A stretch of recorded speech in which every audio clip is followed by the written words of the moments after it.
I'm telling this story while driving, rain hitting my windshield, because this is exactly how it happened to me. Late night, empty roads, that feeling that the world has gone quiet except for your engine and the sound of water on glass. A few years ago, I worked night shifts at a small roadside convenience store. It stayed open 24 hours, mostly for truck drivers and people who didn't want to be seen during the day. My shift started at 10 p.m. and ended at 6 in the morning. Most nights were boring, which is why this one stayed with me.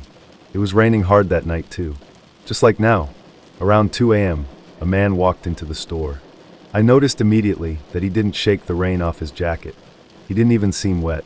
He walked slowly, like he had all the time in the world. He didn't look homeless. He didn't look drunk.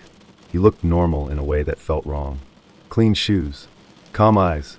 Too calm for that hour. He walked through every aisle without picking anything up. When he finally came to the counter, he didn't place any items down. He just stood there. I asked if he needed help. He smiled and said he was just looking. Then he asked me how long I worked nights. That question caught me off guard. Customers usually don't care. I told him my shift hours. He nodded like he was memorizing it. Then he said something I still think about. "You're alone here, right?" I didn't answer immediately. He noticed that and smiled again. He told me not to worry, that he wasn't there to buy anything.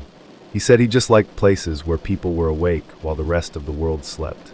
Then he left without buying a single thing. The next night, he came back. Same time, same calm walk, same dry jacket. This time, he stood closer to the counter.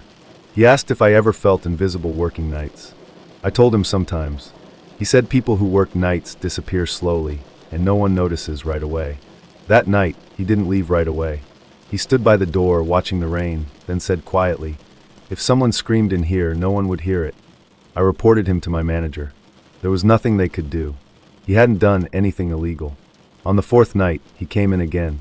But this time, he placed something on the counter. It was my employee schedule, printed, with my name circled. He didn't threaten me. He didn't raise his voice.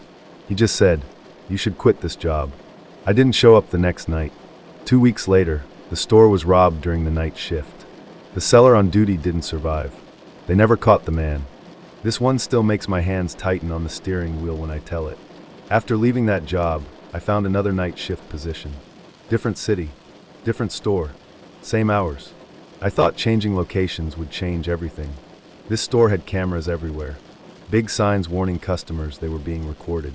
That made me feel safer. Most nights, I watched the rain through the glass and waited for time to pass. One night, around 3:30 a.m., a customer came in wearing a hooded jacket. He didn't hide his face. That wasn't what bothered me. What bothered me was how confidently he walked straight to the counter without looking around. He asked for cigarettes. When I turned around to grab them, I heard him laugh quietly. I asked what was funny. He said, "Your camera above the drinks has been blinking for 5 minutes." I checked. He was right. I hadn't noticed. He told me exactly when it stopped recording, down to the minute. He said the system reset happened every night during the rain. I asked how he knew that.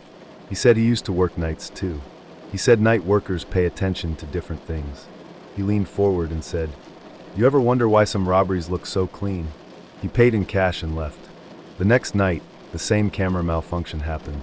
And the night after that, on the fourth night, the store was robbed while I was in the back storage room. The robber avoided every camera angle perfectly. Police reviewed the footage and said it looked planned. The man with the hood never came back. But I quit that job too. This last story is the one I don't like telling alone, especially while driving in the rain like this. After months of unemployment, I accepted one last night shift seller job. Smaller store, quieter area. I told myself I'd be careful. On my first night, the seller I was replacing stayed late to train me. He was friendly, calm, and spoke slowly. He showed me everything. Register, inventory, panic button. He kept repeating one thing. "If someone feels wrong, trust it." I asked him why he was quitting. He hesitated, then said he was just tired. Before leaving, he told me something strange. He said he would never work nights again. Not because of customers, but because of patterns. He said some people come into night stores not to buy things, but to practice being normal. On my third night alone, a man came in during a heavy rainstorm. He stood exactly where the previous seller used to stand while training me. He asked if I was new. I said yes. He smiled and said, "Good." The last one learned too much. I froze. He laughed softly and said not to worry. He said everyone gets replaced eventually. When he left, I noticed something taped under the counter. A note, written by the seller who trained me. It said, "If you're reading this, leave now." I locked the store, called my manager, and never went back. 2 months later, I heard the store shut down permanently.